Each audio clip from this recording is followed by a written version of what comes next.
How are you, senior high school students? Here is now your lesson number 5 entitled Kinship, Marriage, and the Household. Our objectives and guide questions.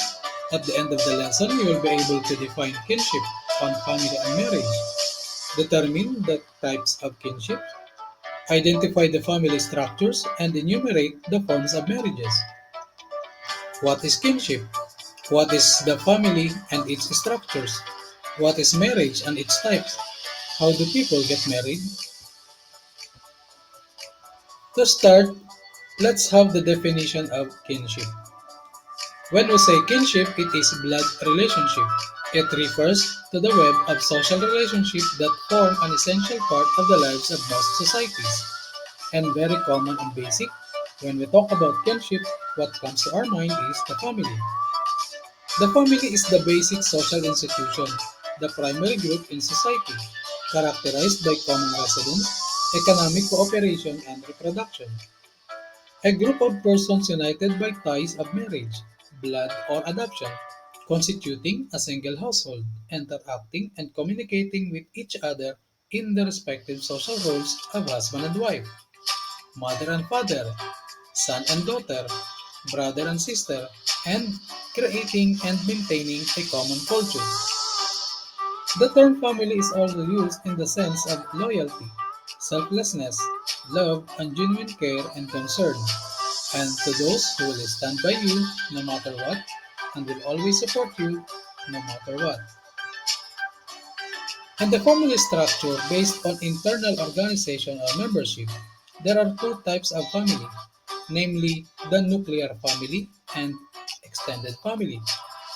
In the nuclear family, it is composed only of a husband and a wife, their son or daughter, while an extended family, composed of two or more nuclear families, economically and socially related to each other.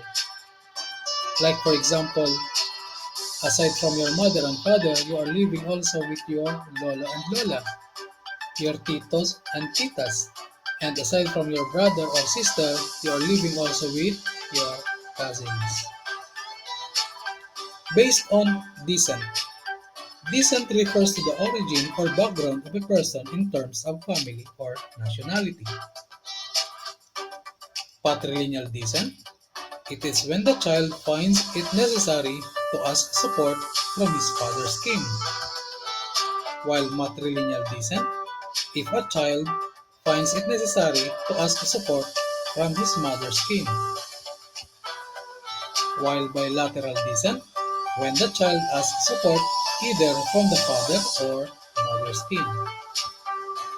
Based on residence, there is the so-called patrilocal residence, when newly married couple live with or near the domicile of the parents of the bridegroom. And matrilocal residence, here the couple moves in with bride's parents in. There is also the so-called ambilocal or bilocal residence. It occurs with bilateral descent. It's household formation when couple moves in either with groom's parents or wife's parents. Occurs where resources are limited. The choice depends on resource advantage. There is the so-called neolocal residence when newly married couple live independently of the parents of either groom or bride. And the avunculocal residence when a married couple is expected to live with the husband's mother's brother. Based on authority. Example, your family is a matriarchal family when the authority is vested in your mother or mother's kin. Your family is a patriarchal family when the authority is vested in the eldest male in the family, often the father. There's also the so-called matricentric family. The father's prolonged absence gives the mother a prevailing position in the family. Example, in the Filipino family, if the father works abroad. While egalitarian family, it is when both the husband and the wife exercise a more or less equal amount or degree of authority. So, what is the significance of a family in the society? Functions of the family regulates sexual behavior and is the unit of reproduction, performs the functions of the biological maintenance, chief agency in socializing the child, gives its members status, an important mechanism for social control, and performs economic functions, especially in the simple societies.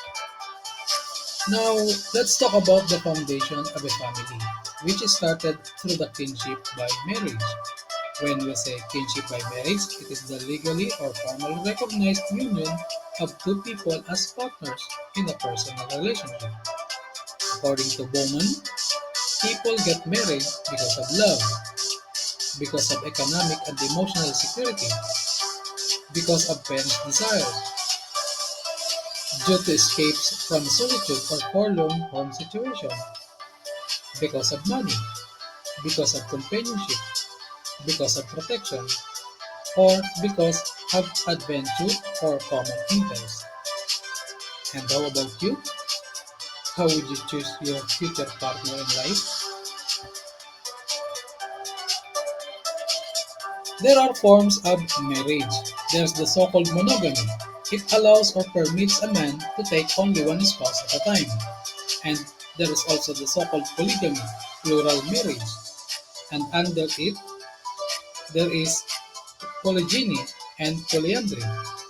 Polygyny when the male finds two or more wives, while the polyandry when a female finds two or more husbands.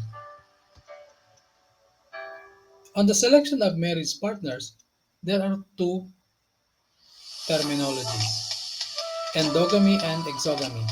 When we say endogamy, it refers to the norm which dictates that one should marry within one's clan or ethnic group, while exogamy, if anyone can marry outside one's clan or ethnic group.